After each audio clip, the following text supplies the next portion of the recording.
Welcome. In this video I will show you how to perform a factory reset on your Xiaomi G27Qi gaming monitor.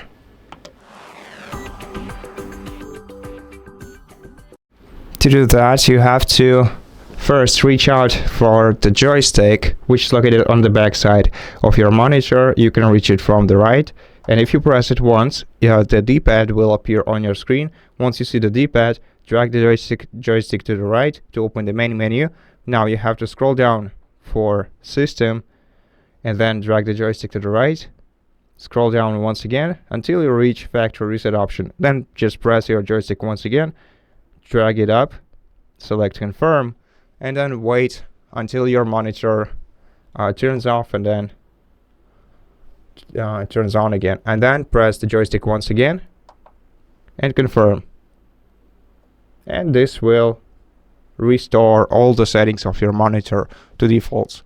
And that's how it is. Thank you for watching this video. If it helps you, please consider subscribing to our channel, leave us a like in the comment below, and I'll see you in the next one.